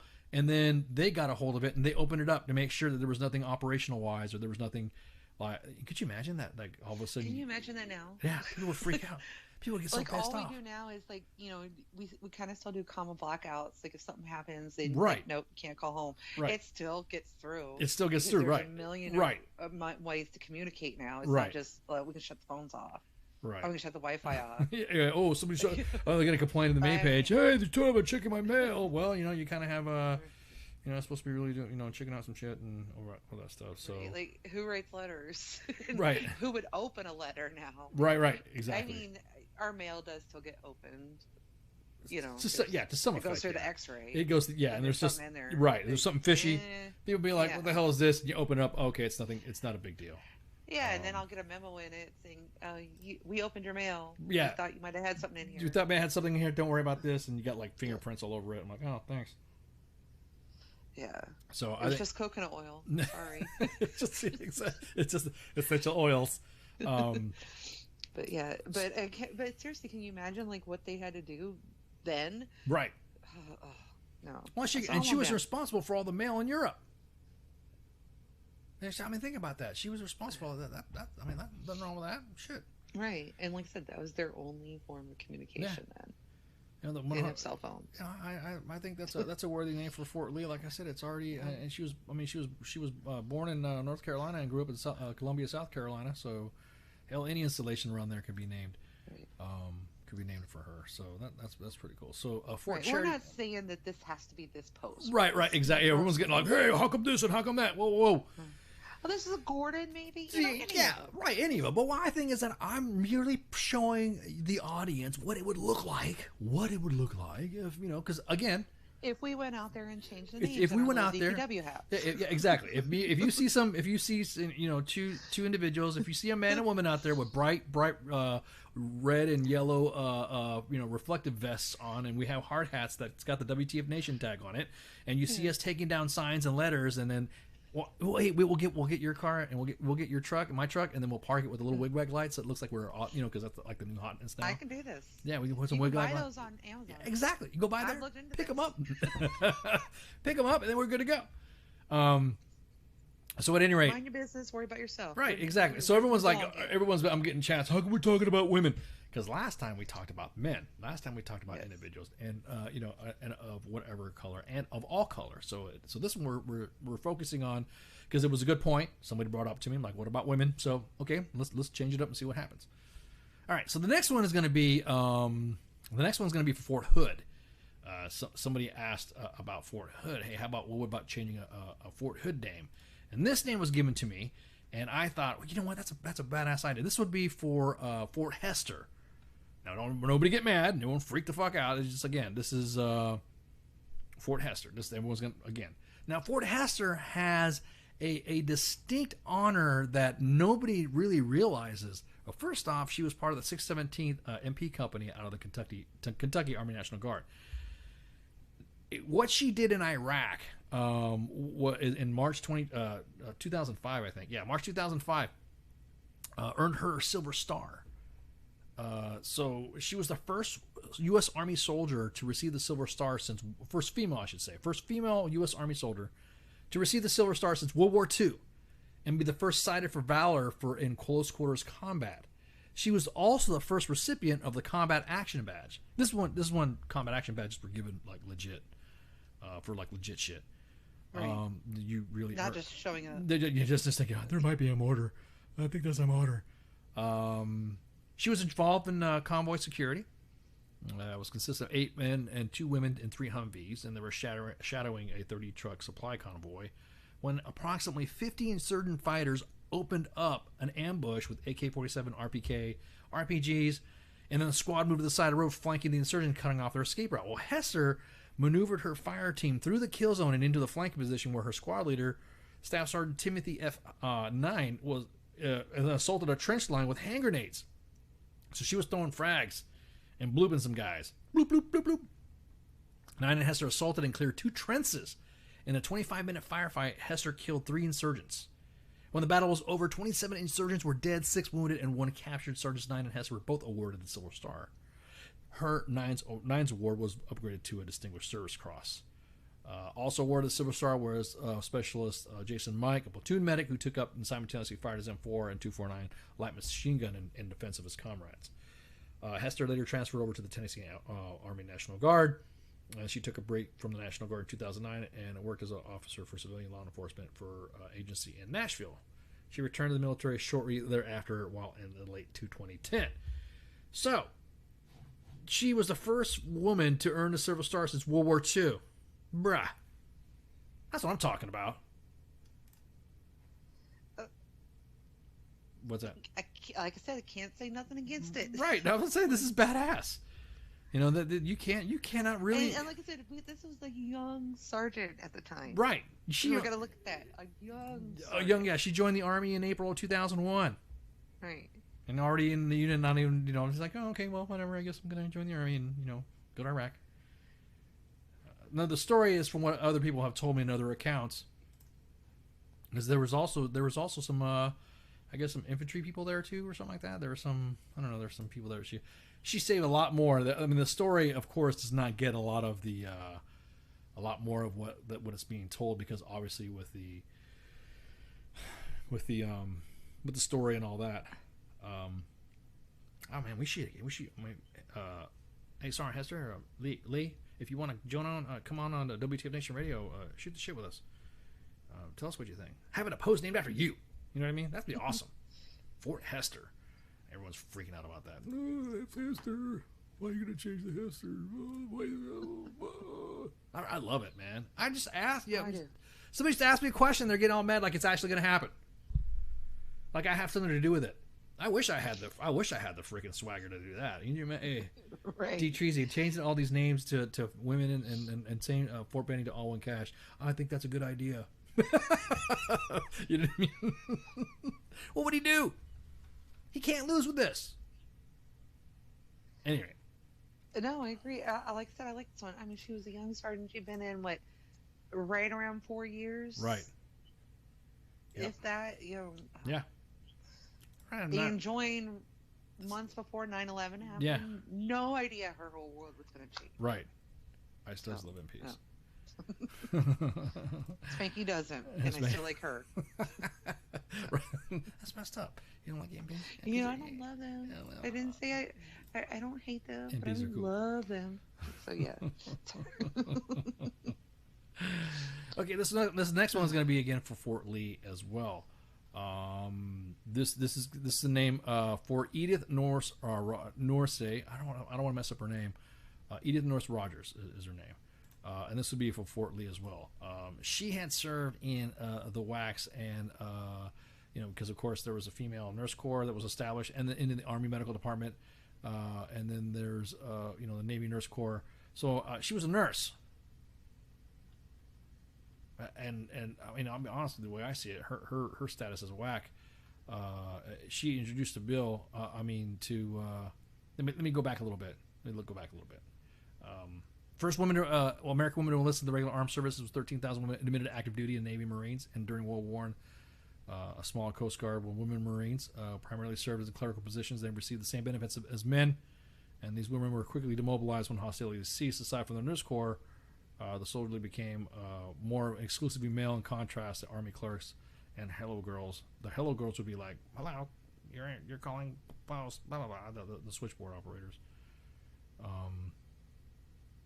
Rogers volunteer work in World War and exposure to the status of the women of the United States Army, much their egalitarian role in women in the British Army. While this inspiration of the model, Edith Rogers introduced a bill, 76 Congress in 1941, to establish the Women Army Corps during World War II. The bill was intended to free men of combat and to create a cadre of 25,000 non-combatant clerical workers. The bill languished in the face of opposition in the women in the Army and indifference between the higher priorities of the Lend-Lease price controls and ramping up war production. So after the attack on Pearl Harbor, manpower shortages obviously threatened the productivity, and Rogers approached the Army Chief of Staff and with his strong support introduced the bill again. The 77th Congress, a new upper limit of 150,000 women, an amendment to give women full military status. The amendment was resoundingly rejected, but ultimately the bill passed in 1942 when FDR signed an act of establishment of a Women Army Auxiliary Corps. While the auxiliaries were not part of the regular army, they were WACs. I mean, we just discussed that. Edith Rogers introduced the bill to make the WACs a formal part of the United States Army Reserve, fearing it would hinder with any other war legislation. George Marshall declined to support it, and it failed. It changed his mind and asked Congress to give WACs full military status. So she was a big legislator and a big push for it, especially in the nursing corps. She also helped draft and co-sponsor the GI Bill with Representative John Rankin and Senators Ernest McFarland. The bill provided an education and vocational training and low-interest loans for homes, farms, and businesses. Let me say that again. Homes, farms, and businesses. I'm still waiting for some of that VA business money. That VA business money that they said I was authorized to get when I, you know what I'm saying? Did you get some, did you get some of that? Did you get some of that? Did you get some of them Trump bucks? Did you get some of the, oh, not Trump bucks, I shouldn't say that. But at any rate, her impact to the Women's Army Corps, I think, and to women in the military, I think would have helped out. She served in the United States Congress, but she was the first woman elected to Congress. She's got a lot of support on the legislative side that I think would garner her the name of the post. You know what I mean? I don't know. That's just one name that was given me. This was taken from an article from the Smithsonian Magazine. The person who gave it to me told me to look it up and grab some names and all that. I'm supporting this. I mean, all the names. It doesn't matter. I mean, I think this is kind of different from the other ones being in combat, the other ones being in war. Like I said, Fort Harriet Tubman. She was not in the army, but she was like advising, and she did UW, man. She's some badass shit, dude. I look back at all these women that I look and I was like, wow, dude, it's pretty cool. No, all of these women did amazing things. Right. It's like, you know, a lot of them were in the wax. Tubman being the exception. Yeah. But, I mean, it was said in the chat. I mean, she kind of created Landau. Yeah. like. Right. So I mean, like, are all of these going to get changed? You know, probably not. Well, they're just ideas. They're just ideas. Exactly. Nobody get butthurt. Are we going out there with our little hard hats and, you know, royal guard vests? Maybe. You never know. You never know. You might end up seeing Fort Hester or Fort Benavides, or you might see Fort Alwyn Cache. People are pissed. People were pissed when I was suggesting all this stuff. You're changing history. You know what? We're only changing names of Confederate bases. You can't change history. It already happened. Right, it already happened. So stop saying that. That is like my biggest pet peeve. So, yeah, like I said before, where were you guys at when we were telling? There's individuals that are really fucking like going at me about this shit, and they were like, "Well, yeah, changing history and all that stuff." Where the fuck were you when a museum, old building, where were you when the second AD fucking headquarters building was torn down on Fort Hood? I didn't see you going there and going, "Here, tear down history." You just said, the old World War II barracks are getting torn down. What building was that? That was the 2nd Armored Division. The 2nd Armored Division? That's when I was at Fort Hood. Yeah, they tore that old building down. You didn't see anybody going out there going, "This is stupid, snowflake." You didn't see anybody getting all pissed off about that. You didn't hear, for somebody who calls people snowflakes, they're sure being snowflakes themselves. You know what I mean? Like, shut the fuck up. Oh, exactly. I go to the hospital on Hood. Well, the new hospital, because the old one's not the hospital anymore. So I go to the new hospital on Hood quite often, and I drive by the field that was the first, 3rd Signal Brigade headquarters building.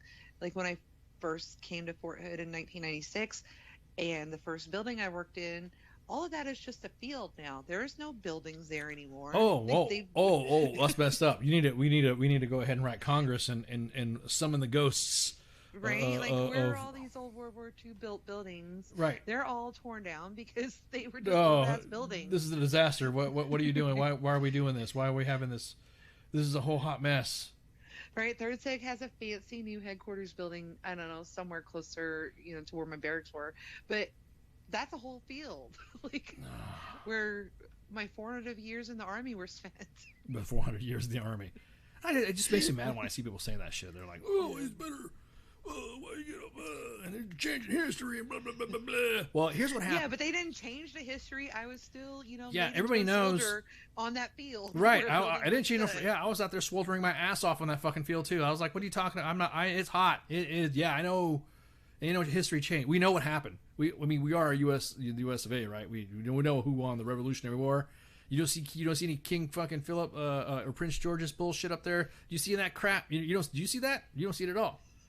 No, we're going to change this. No, we're going to change that. People dropping well, now you're changing Uncle Ben's and I. This has nothing to do with that. I'm talking about the Army right now. I'm talking about military shit.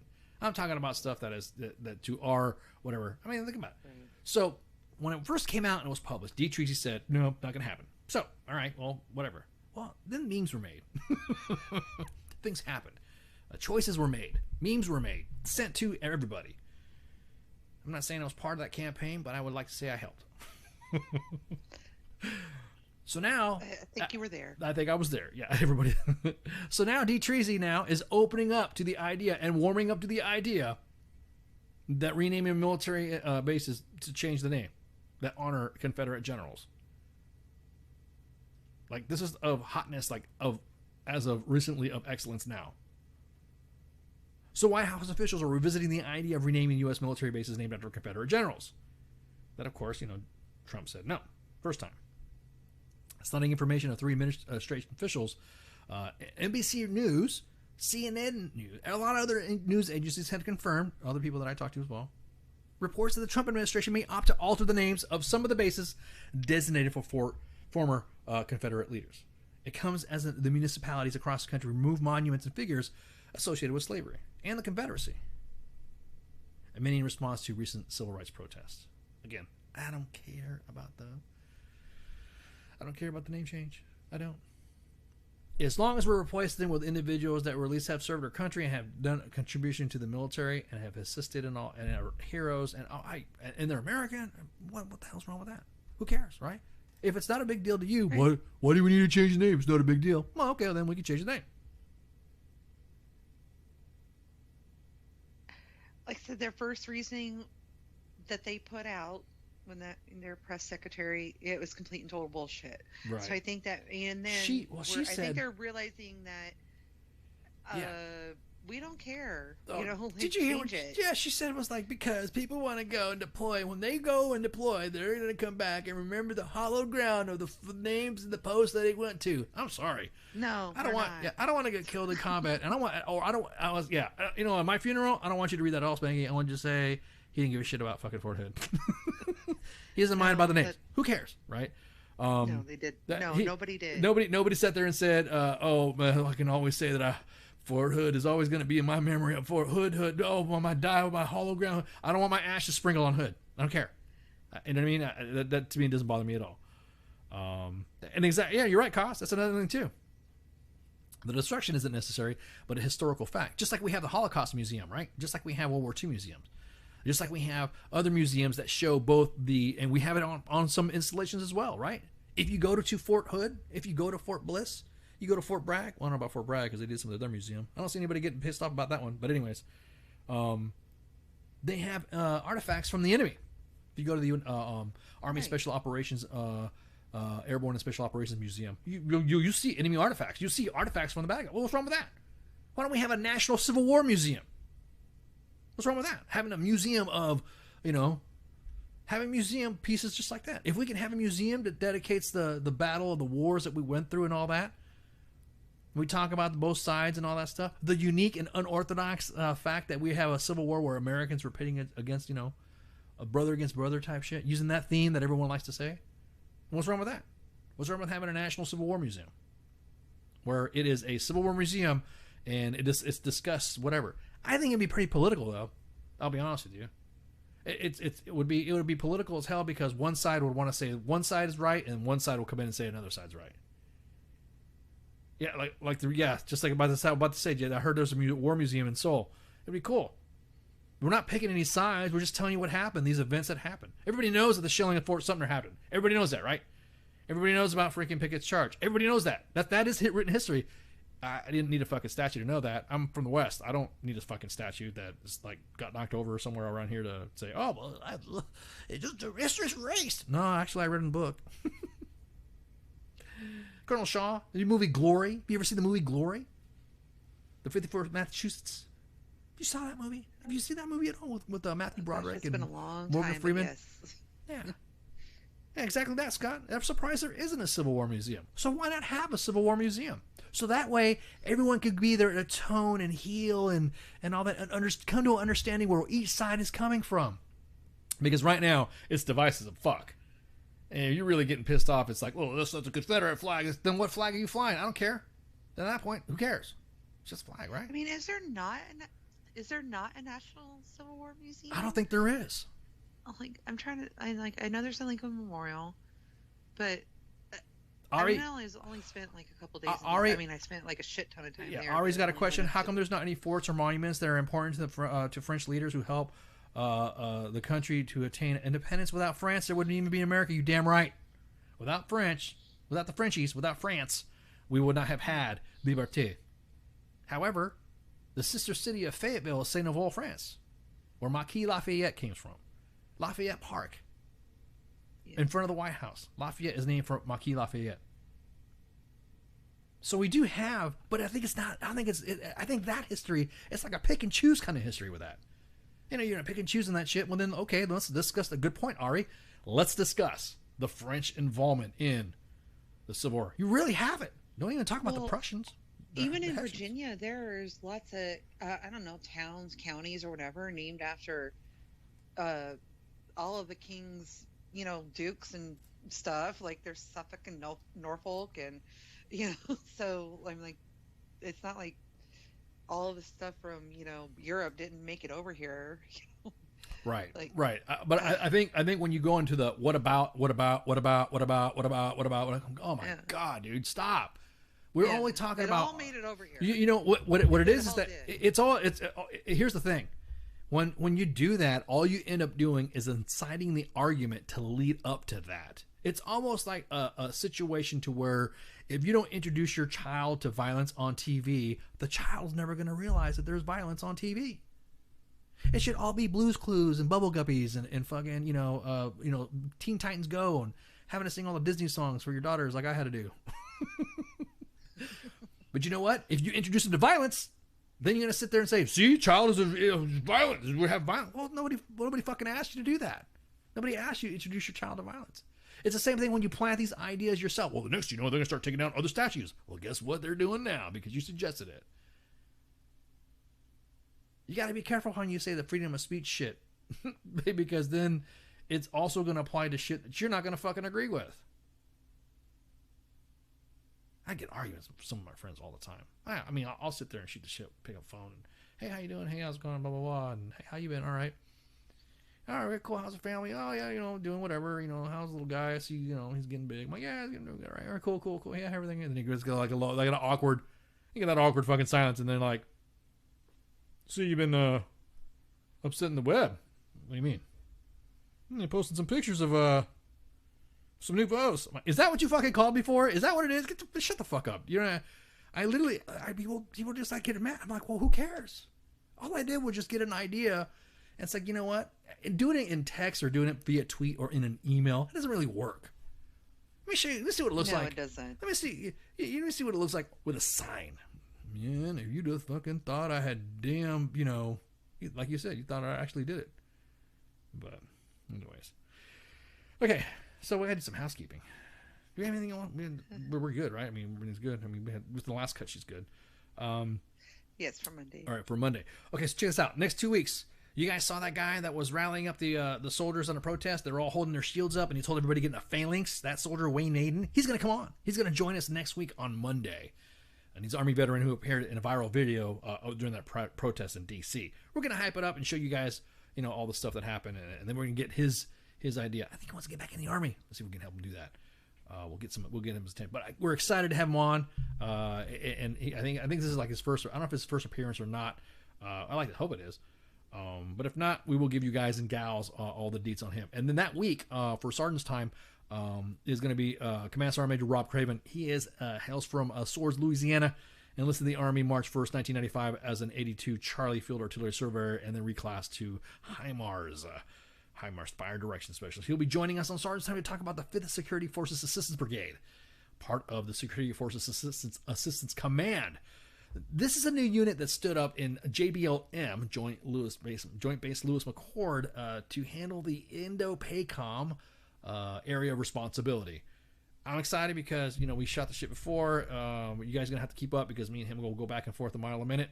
And he'll be coming to talk about what this organization's doing and what Security Forces Assistance and how it's evolving now, currently, with the way they select, with the way they assess, and with the way they remove individuals from their organizations that just can't make the cut. I think it's kind of cool.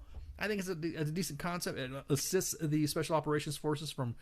it'll assist them to have them do other things as well, so that's pretty cool. Don't forget, we got a show on Sunday. We're kicking it with Kaz and Al. Monday's the Monday edition with myself and Flash. And then Tuesday is Pop Culture Warrior with Michael Cataskio, also known as CQ.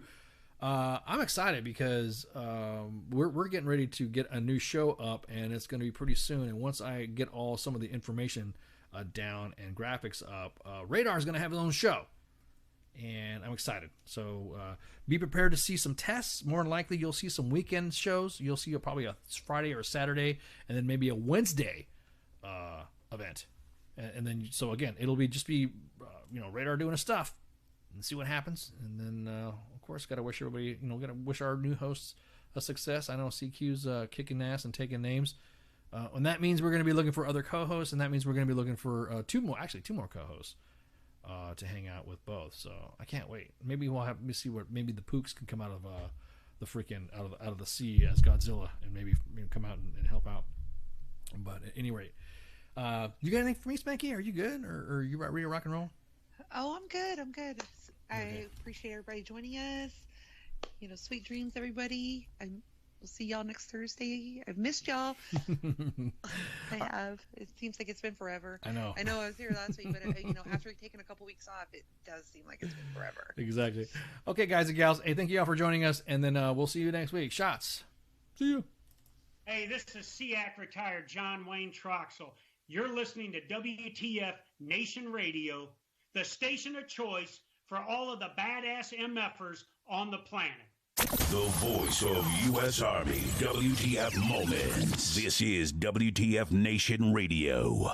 Everything stated on WTF Nation Radio is to be considered the opinion of the person that stated it, and not an official representation of WTF Nation Radio or U.S. Army WTF Moments. Price does not include tax, title, or license. Some assembly required. Each item sold separately. Batteries not included. Objects in mirror are closer than they appear. If conditions persist, contact a physician. Individual results may vary. Keep out of the reach of children. Avoid prolonged exposure to direct sunlight. Keep in a cool, dark place. And please enjoy the show. Shots.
Intergalactic horse, and we'll ride into the sun, yes, into the sun, where we'll take the day by planting a flag right there at its source. Space Force.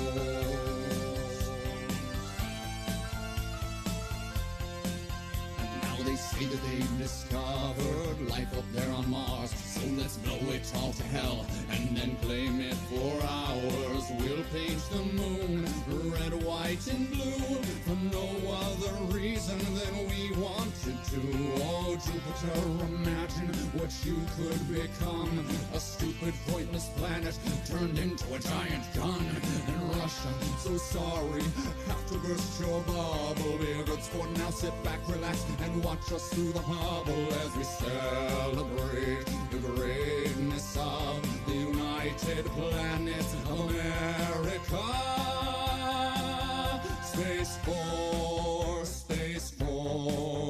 we'll saddle up our intergalactic horse and we'll ride into the sun, yes, into the sun, where we'll take the day by planting a flag right there at its source.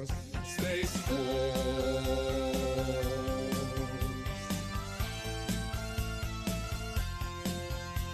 Now we'll go to infinity and beyond, beyond. You'll hear our manly voices singing Space Force strong. The critics say sound doesn't travel in space, to which we reply sound will do as we say. Oh, Captain Kirk, your achievements, though notable and fine, as far as we're concerned, this is Deep Space Mine. And big fans, but Lord Vader, step away from the lightsaber. There can only be one, of course. Space Force.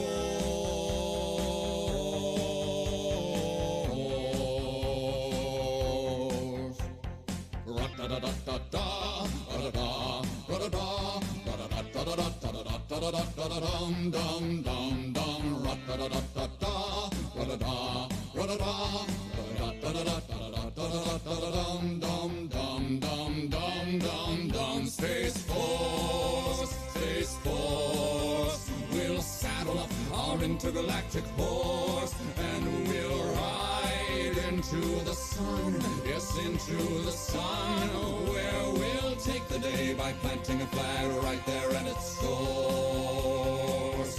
Space Force.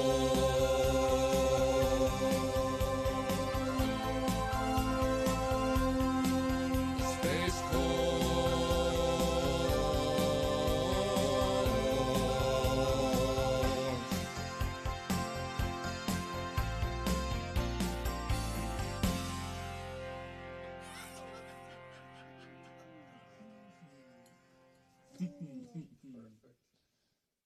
Good evening, boys and girls. This is Tim Kennedy. I'm a Special Forces sniper, a Ranger qualified Green Beret, a UFC fighter. Please listen to us and the shenanigans that we're going to say. We will insult you.